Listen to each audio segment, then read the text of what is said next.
You're listening to The Bible Guys, a podcast where a couple of friends talk about the Bible in fun and practical ways. Well, hey, everybody. Welcome to The Bible Guys. We appreciate you tuning in and sharing with friends, spreading the word because, hey, hopefully somebody else might like The Bible Guys. Absolutely. So like us, leave a comment. Yeah, share with your friends and family.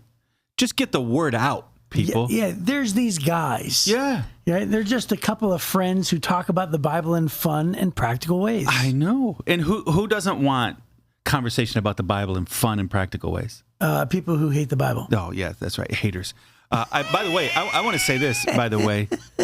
I was just looking at some stuff, some of the back end of the YouTube and stuff. Yeah. Here's what I found out. 42% of our regular listeners have not subscribed. Is that true? You know who you are. Is that true? That's true. Wow. Yeah. So it's interesting when we talk about subscribing. All of a sudden, subscriptions go way up, and that percentage goes down. But it dawned on me: there's been a long time we haven't said, "Hey, you should subscribe." Click the subscribe button. What does subscribe mean? It just means they click that thing, and what happens now is that we will show up in their feed more often when they're on YouTube. That's all it means. So subscribe is a video, but what if it's just audio? What if 42% only listen to audio? So like on Spotify or one of those things, if you subscribe, it's the same thing. What it'll do is it'll put it into your feed.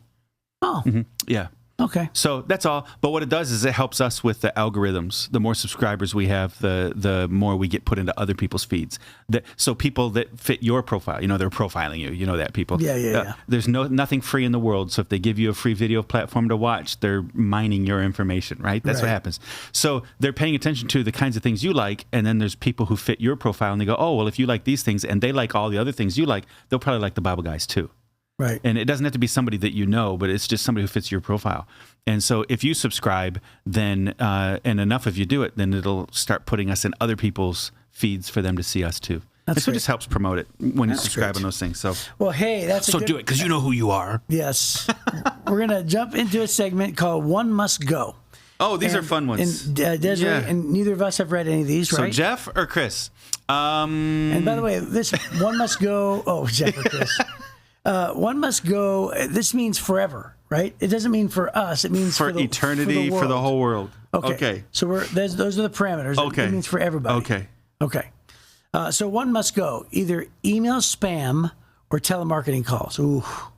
Oh, telemarketing calls. 100%. Because email spam can be dealt with easier? Yes, I think so.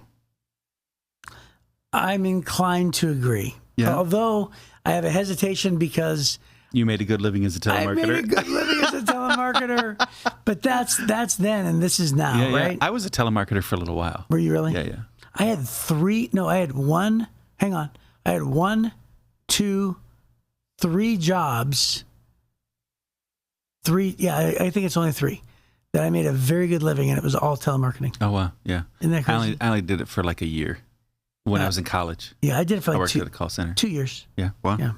Okay. Actually, no, more than that. Okay, so I would get rid of telemarketing. Okay. 100%.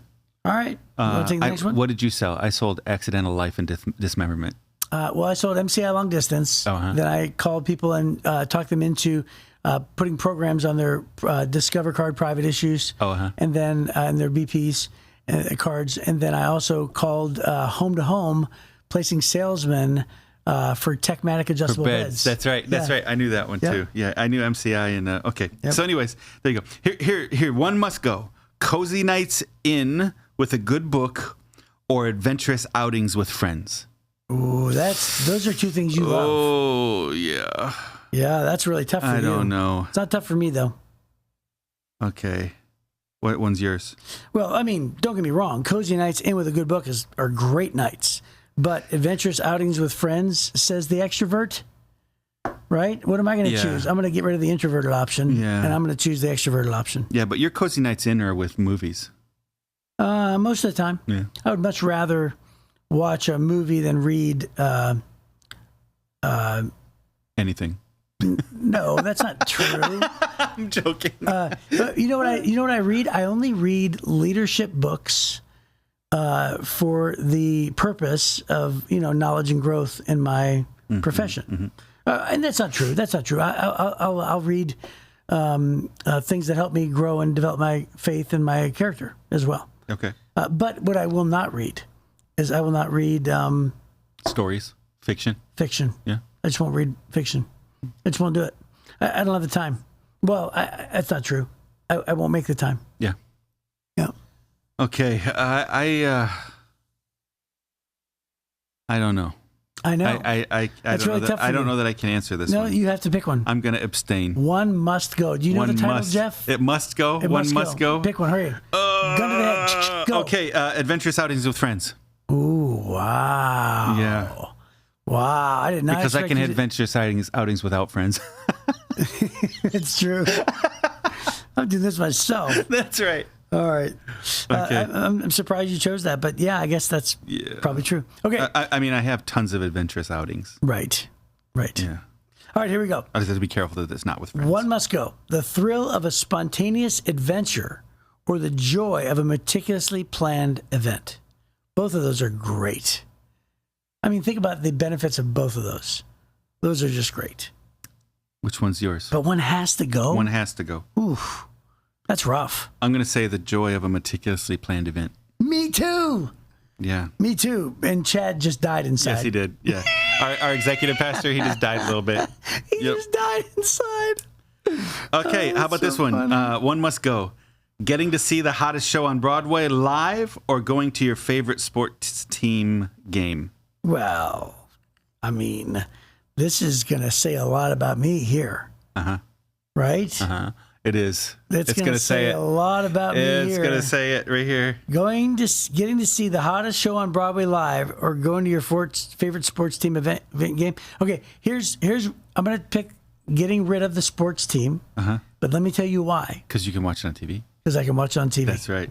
I knew that one. But see, there's a massive difference between seeing Broadway live or Broadway on TV. Uh-huh. So I've seen Hamilton on Disney no less than, I'm not kidding, 40 times. Wow. Okay? Wow, that might be 40 times too many. Yeah. But then I've seen Hamilton in person twice. Okay.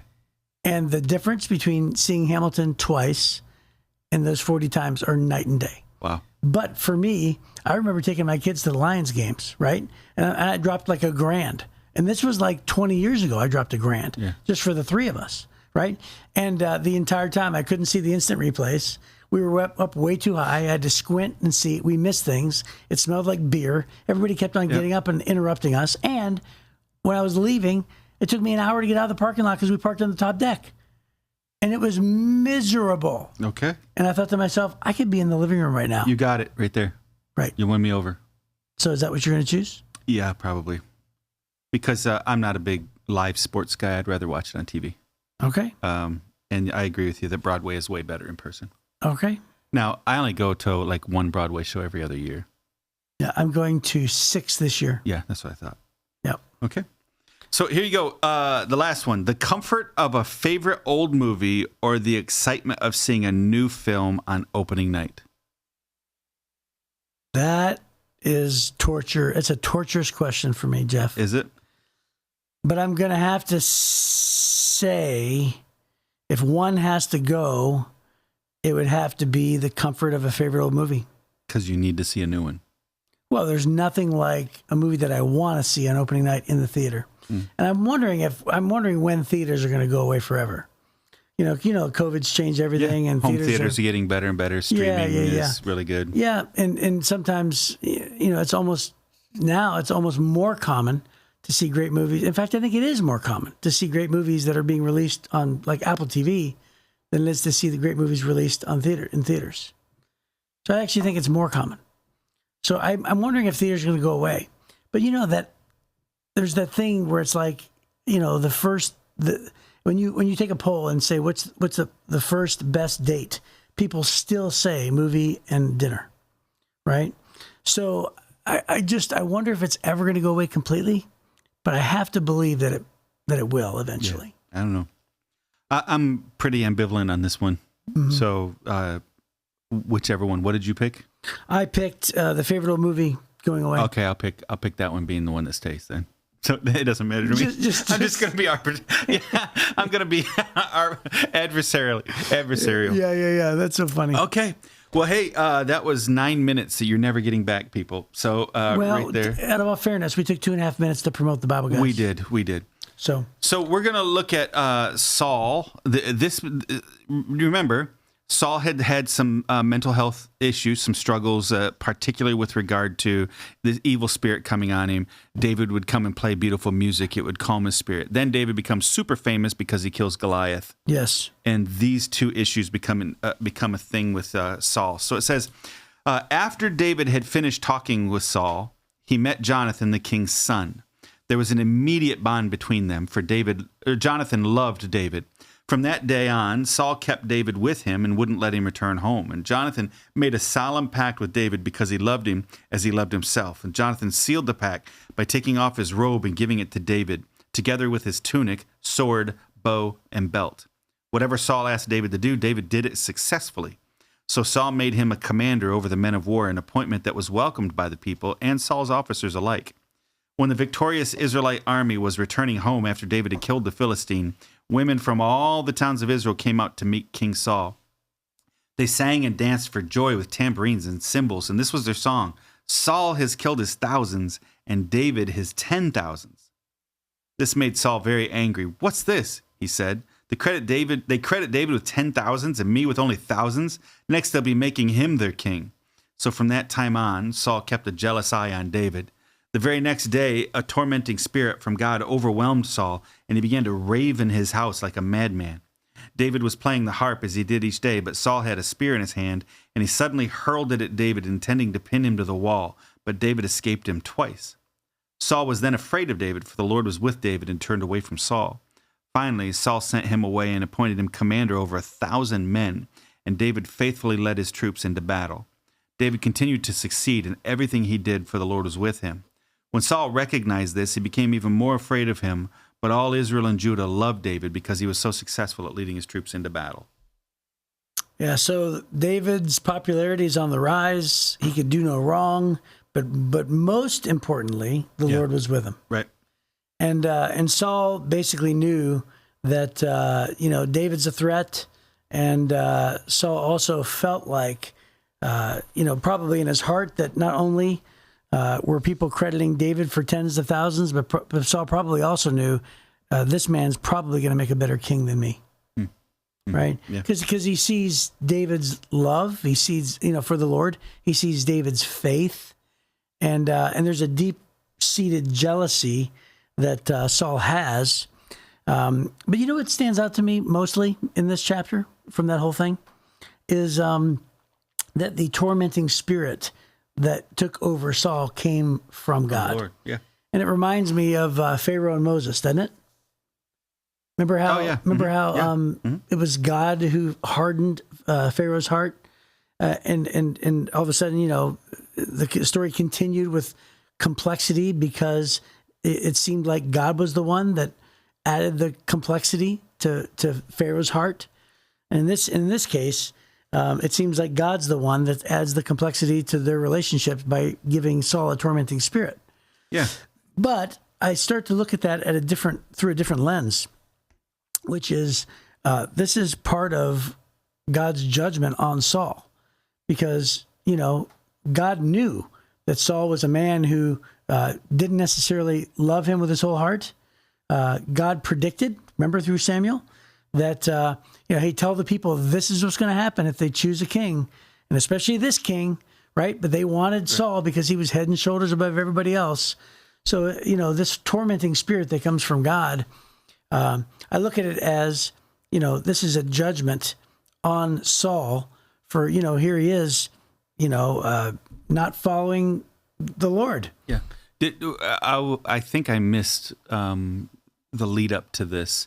Did you guys, when I was gone, did you guys talk about Saul and why God removed his hand from Saul's blessing? Oh, you're talking about you were gone. Yeah, I was gone. Yeah. So Wesley and I, yes. Yeah, you guys talked about that. Yeah, I think so. Yeah. It's reference what you're saying. So he kept bringing back, instead of wiping out the villages and all those things, he kept bringing back, we're going to we're going to sacrifice these sheep. We're going to sacrifice these things. And Samuel finally came and said, hey, God's done with you, right? Because he kept disobeying God. No, we did not cover that. No. So I think it's really important we cover this, that God's not just being arbitrary, like, I quit liking this guy.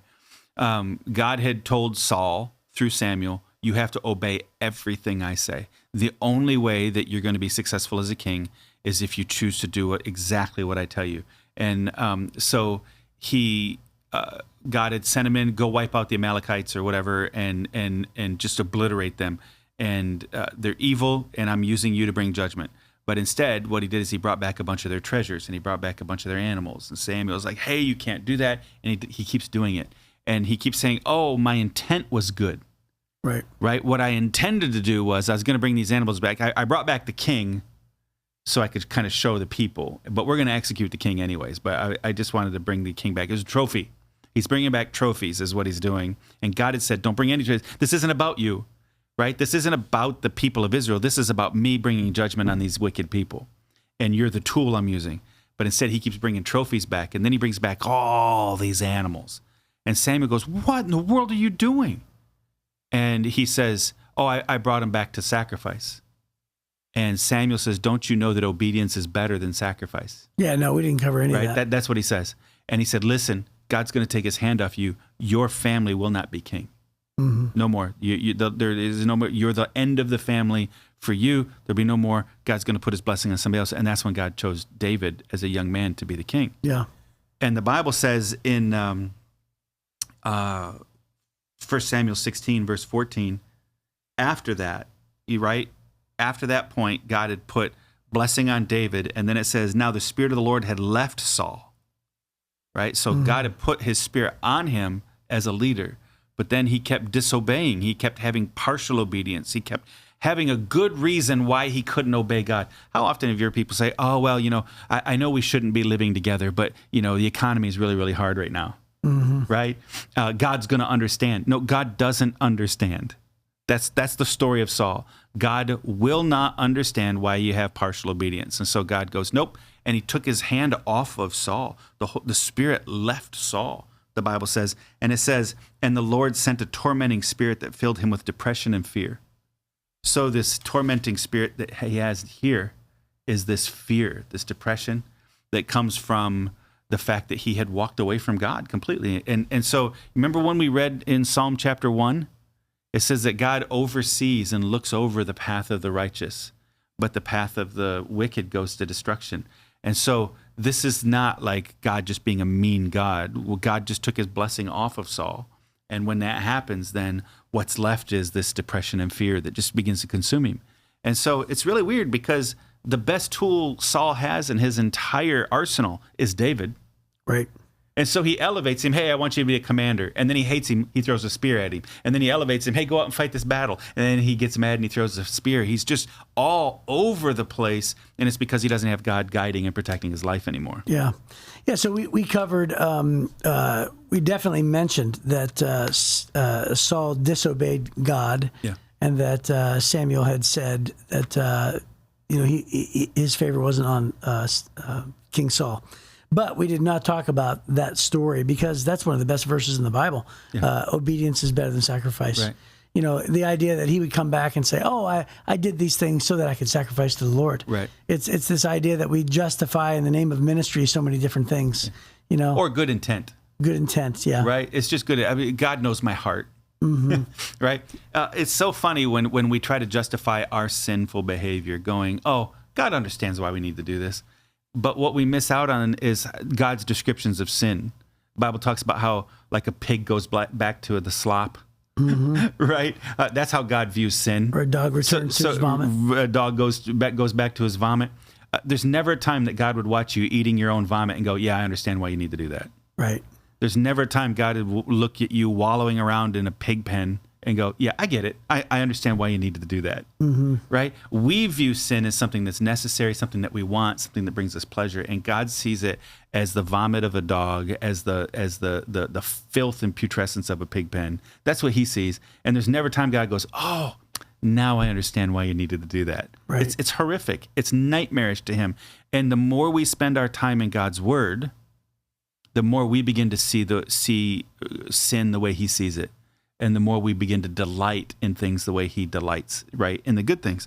So anyways, God takes his blessing off of Saul, and Saul now is struggling in this, and all he has is, you can imagine the pressures of being a leader without having the peace of God in your life.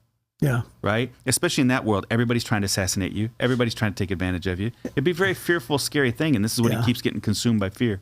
So have you ever gone to a leadership conference? I'm sort of shifting gears on this thought. Have you ever gone to a leadership conference where they used this passage, Saul is killed in his thousands and David in his tens of thousands, and it's a leadership principle, how you should be okay with hiring people who are better than you? Yeah. Right, hiring people who are, more competent than you, not being afraid, of, your ego, your pride, your jealousy, all those different things.